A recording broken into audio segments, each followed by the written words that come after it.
Hi പ്രിയപ്പെട്ടവരെ, എന്താണെന്നറിയാമോ? ആകാശത്ത് വളരെയേറെ ഭയങ്കര കാർമേഘം കടിച്ചു മൂടി ഇരുണ്ട് മല പോലെ വരുന്നൊരു ദൃശ്യങ്ങളുണ്ട്. കാണാമോ? ഇത് എവിടെയാണെന്നറിയില്ല. നമ്മളെ മനോരമ കൊല്ലം താന്നിയിലാണ്.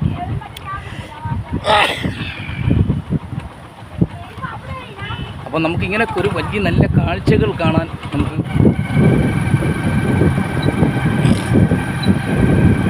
ഇപ്പോൾ നമ്മൾ താന്നിന്ന് ഇരേവരത്തോട്ട് പോവുകയാണ്. അടിപൊളി ലൊക്കേഷൻ.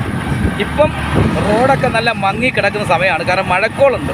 മന്ദാരം ഉണ്ടായതിൻ്റെ പേര് നമ്മളെ വീഡിയോയ്ക്ക് ഇച്ചിരി വെട്ടക്കുറവ് വരും, കാരണം വളരെ കടൽ. നമ്മൾക്ക് ഏറ്റവും മികച്ച ജില്ല ഏതാണെന്ന് ചോദിച്ചാൽ അഭിമാനകരമായിട്ട് പറയാം കൊല്ലമാണെന്ന്. നമുക്ക് ഏത് ജില്ലയാണെന്ന് വെച്ചാൽ കൊല്ലം തന്നെയാണെന്ന് പറയാം അഭിമാനകരമായിട്ട്. കാരണം തീർച്ചയായിട്ടും നമുക്ക് പറയാം കൊല്ലമായ താന്നിയായാലും ബീച്ചായാലും തങ്കശ്ശേരി ആയാലും നമ്മളെ കൊല്ലം കടവൂര് പോകുന്ന റൂട്ടായാലും അച്ചമുടി കായാലായാലും ആശ്രാമമായാലും എല്ലാം നമ്മളെ കൊല്ലത്ത് എവിടെ ചെന്നാലും കാഴ്ച തന്നെയാണ്. ഏറ്റവും മികച്ച ജില്ലയെന്ന് ചോദിച്ചാൽ നമുക്ക് അഭിമാനപരമായിട്ട് പറയാവുന്ന കൊല്ലമാണ്. കാരണം കൊല്ലത്തിൻ്റെ ഒരു കാഴ്ചയാണ്